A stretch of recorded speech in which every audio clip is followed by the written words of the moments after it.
आज हम गणेश जी और खीर की कहानी सुनेंगे। एक बार गणेश जी ने पृथ्वी के मनुष्यों की परीक्षा लेने का विचार किया। वे अपना रूप बदलकर पृथ्वी पर भ्रमण करने लगे। उन्होंने एक बालक का रूप बना लिया। एक हाथ में एक चम्मच में दूध ले लिया और दूसरे में एक चुटकी चावल ले ली और गली गली घूमने लगे। साथ ही साथ आवाज लगाते चल रहे थे, कोई मेरे लिए खीर बना दे, कोई मेरे लिए खीर बना दे। पर कोई भी उन पर ध्यान नहीं दे रहा था, बल्कि लोग उनको देखकर एक दूसरे पर हंस रहे थे।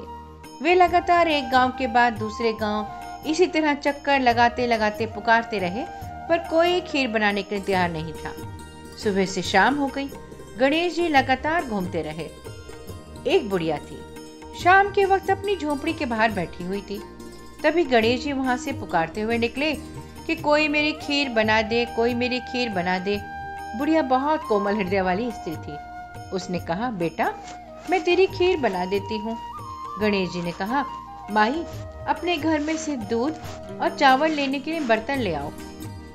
बुढ़िया एक कटोरी लेकर जब झोपड़ी से बाहर आई तो गणेश जी ने कहा, यह नहीं, अपने घर का सबसे बड़ा बर्तन लेकर आओ।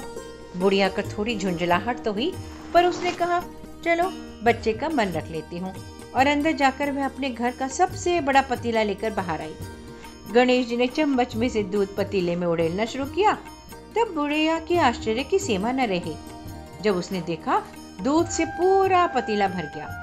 एक के बाद झोपड़ी से बाहर लाती गई और उसमें गणेश जी दूध भरते चले गए। इस तरह से घर के सारे बर्तन दूध से लबालब भर गए। गणेश भगवान ने बुढ़िया से कहा, मैं स्नान करके आता हूँ, तब तक तुम खीर बना लो, मैं वापस आकर खाऊंगा। बुढ़िया ने पूछा, मैं इतनी सारी खीर का क्या करूंगी? इस पर गणपति जी बोले, सारे गांव को दावत दे दो। बुढ़िया ने प्यार से मन लगाकर खीर बनाई। खीर की भीनी भीनी मीठी मीठी खुशबू चारों दिशाओं में फैल गई। खीर बनाने के बाद वह हर घर में जाकर खीर खाने का न्योता देने लगी। लोग उस पर हंस रहे थे कि बुढ़िया के घर में खाने को दाना तो है नहीं और सारे गांव को खीर खाने का दावत दे रही है। लोगों को बड़ा आश्चर्य हुआ और खूब खीर की खुशबू से जो लोग खिंचे चले आए तो सारा गांव बुढ़िया के घर में इकट्ठा हो गया। जब बुढ़िया की बहू को दावत की बात मालूम हुई तो वह सबसे पहले वहां पहुंच गई। उसने खीर से भरे पतीलों को जब देखा तो उसके मुंह में पानी आ गया। उसे बड़ी जोर से भूख लगी हुई थी। उसने एक कटोरी निकाली और खीर निकाल कर खाने बैठ गई। दरवाजे के पीछे बैठकर चुपचाप वो खा रही थी। इसी बीच एक छींटा गिर गया और गणपति जी को भोग लग गया और वो प्रसन्न हो गए। अब पूरे गांव को खाने की दावत देकर बुढ़िया वापस अपने घर आई तो उसने देखा बालक वापस आ गया था। बुढ़िया ने कहा, बेटा खीर तैयार है, भोग लगा लो। गणपति जी बोले, माँ भोग तो लग चुका है, मेरा पेट भी पूरी तरह से भर गया है, मैं तृप्त हूँ, अब तू खा और अपने परिवार और गांव वालों को खिला। बुढ़िया ने कहा, यह तो बहुत ज्यादा है, सबका पेट भर जाएगा, इसके बाद भी यह बच जाएगी, उस बची खीर का मैं क्या करूँ? इस पर गणेश जी बोले, उस बची खीर को रात में अपने घर के चारों कोनों में रख देना। बुढ़िया ने ऐसा ही किया। जब सारा गांव जी भर कर खा चुका तब भी ढेर सारी खीर बच गई। उसने उसके पात्रों को अपने घर के चारों तरफ रख दिया।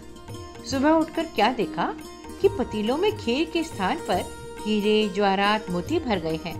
वह बहुत खुश हुई।